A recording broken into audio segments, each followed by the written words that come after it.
Fazer projeções em séries de dados é bastante útil e bastante utilizado em pesquisadores que traçam cenários econômicos. Existem outros tipos de projeções, tais como média móvel, já foi apresentado no nosso site Mudanças Abruptas, no www.mudançasabruptas.com.br. Esse agora que eu vou mostrar aqui é um pouquinho diferente e até melhor do que o média móvel, porque ele leva em conta o passado da série. Então imaginem que a gente tenha o valor real da série, né? Essa série pode ser preço da ação, pode ser vendas, pode ser, enfim, qualquer tipo de série que tenha dados reais. E você tem para cada dia uma estimativa do que vai acontecer. Então, por exemplo, se você tiver inflação do mês, você tem a estimativa que foi dada no mês anterior para essa inflação. Se a projeção dita exponencial, ela tenta jogar no futuro alguma coisa com base numa informação passada. Então aqui a gente traduz da seguinte forma: o futuro estimado é igual à estimativa anterior mais uma correção do erro de que você estimou em relação ao dado real. Esse parâmetro alfa é um parâmetro que varia de 0 a 1. E aí fica então a grande sacada do método, é você tentar determinar qual o melhor alfa que ajusta a série exponencial aos dados reais.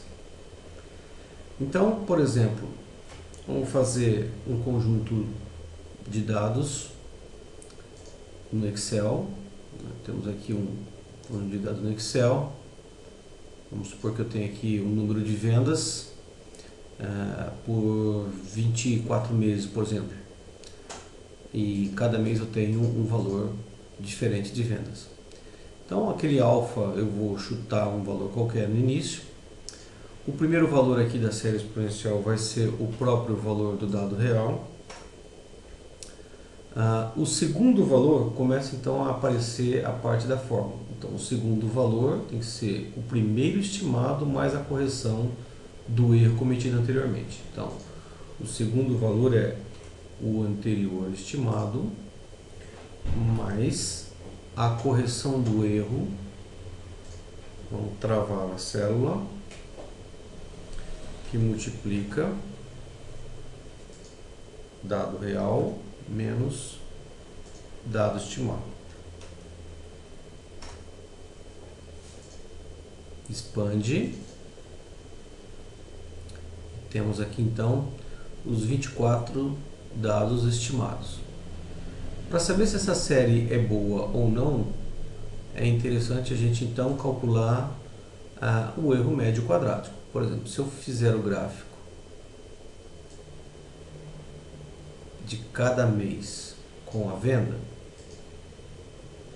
ver o gráfico de dispersão, esse seria o dado real.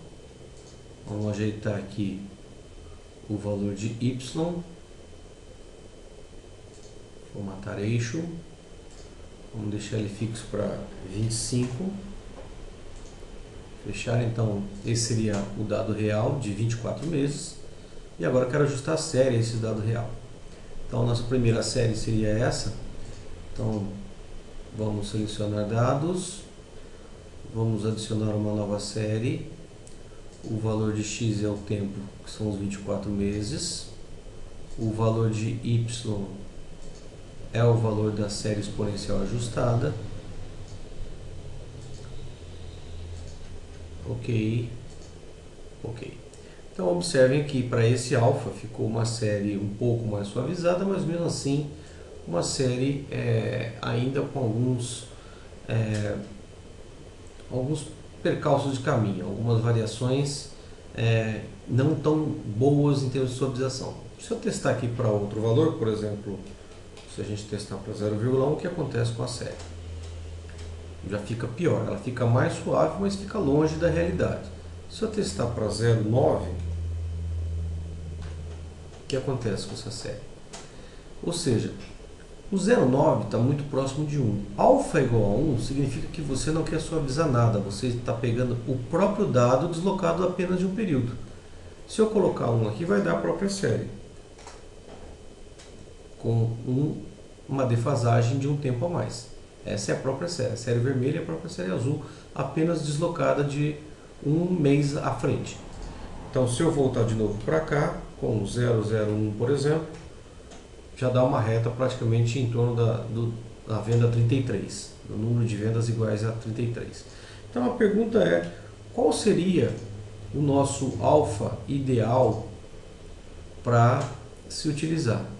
0,1, 0,5? Bom, a solução aqui não é ficar na tentativa e erro, mas utilizar o método simplex. Então vamos voltar aqui e deixar o nosso 0,5 inicial. E qual será então o alfa? Vamos tentar descobrir então qual é o melhor alfa que a gente pode utilizar. Então se eu chegar aqui, vamos colocar para isso a mesma jogada que a gente fez, por exemplo, para videoaula de média móvel. Para saber qual é o melhor alfa, eu tenho que saber fazer antes um cálculo, que é o cálculo do erro médio quadrático, ou seja, a diferença entre o dado real e o dado estimado ao quadrado. Soma-se tudo isso e divide pelo número de meses que você coletou esses dados. Então, quanto menor esse erro médio quadrático, melhor o ajuste do alfa.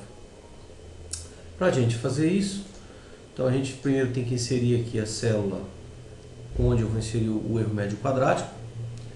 O erro médio quadrático está em fórmula, já está pronto, não precisa fazer programa nenhum.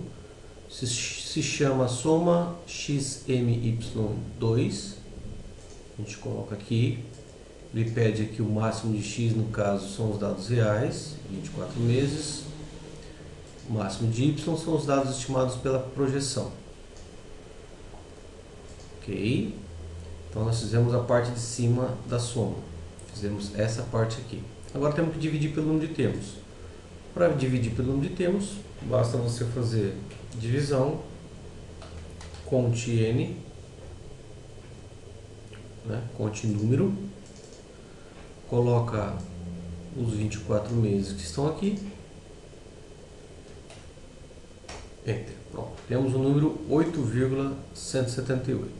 De novo, à medida que eu for modificando aqui, esse número pode aumentar ou pode cair. Aqui ele aumentou, ficou mais longe. Aqui ele caiu, ficou melhor, mas não ficou tão suavizada a curva. Bom, então vamos usar agora então o solver. Para o solver nós vamos deixar exatamente como eu quero minimizar esse erro, eu vou deixar marcada essa célula e vou usar o solver para variar esse alfa que está na nossa célula F2. Variando este alfa, eu vou estar procurando qual o melhor valor que torne este valor de erro médio quadrático o menor possível. Para isso a gente vai então em dados, solver, selecionei a célula C29, que é onde está o erro médio quadrático, e escolhi aqui mínimo, escolhi para variar a célula F2, que é essa célula aqui, e coloquei como restrições aqui em adicionar, coloquei como restrições exatamente a F2 menor ou igual a 1, que é o máximo que essa célula pode assumir, e F2 maior ou igual a 0, que é o mínimo que essa célula pode assumir. E agora eu deixo para ele então resolver para a gente. Então, célula erro médio quadrático, minimizar, variando o alfa, sujeito a essas restrições. Resolver. E aqui está o melhor valor possível que a gente consegue com o alfa. É o 0,26. Se eu jogar para cima, essa série fica pior, a projeção fica pior. Se eu jogar para baixo, também fica pior. Qualquer coisa que eu mexa em torno de alfa, este erro fica maior. Então, por exemplo, se eu voltar aqui, jogar 0,4, subiu o erro médio quadrático. Se eu voltar aqui, jogar 0,2, subiu o erro médio quadrático. Se eu voltar aqui e resolver pelo solver novamente, esse é o menor erro possível, o menor erro de projeção. Com isso, com uma confiabilidade boa no ajuste, eu posso arrastar a célula e fazer a projeção para o mês 25.